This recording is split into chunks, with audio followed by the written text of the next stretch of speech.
কুষ্টিয়া জেলা তথা খোকসা শহর কুমারখালী শহর আমাদের নয়নের মণি সাবেক কুষ্টিয়া জেলা বিএনপির সভাপতি, বাংলাদেশ জাতীয়বাদী দলের চেয়ারপারসনের প্রধান,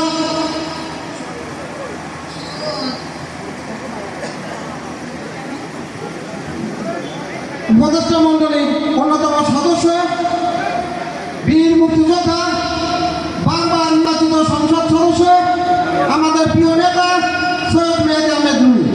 এখানে উপস্থিত আছেন খোকসা সাবেক উপজেলার সভাপতি সৈয়দ আমজাদ আলী। এখানে উপস্থিত আছেন বর্তমান আহ্বায়ক কমিটির সদস্য সচিব আনিসুজ্জামান সফল। সমস্ত জনগণকে সাথে নিয়ে আমরা ঝাঁপিয়ে পড়ব। এই সাথে কুমড়াপুরের মাটি থেকে নির্বাচনের আওয়াজ দেওয়া হবে ইনশাল্লাহ। আমরা সবাই মিলে তার জন্য দোয়া করি যেন সে দীর্ঘজীবী হয়। এই বলে আমি আমার বক্তব্য শেষ করছি।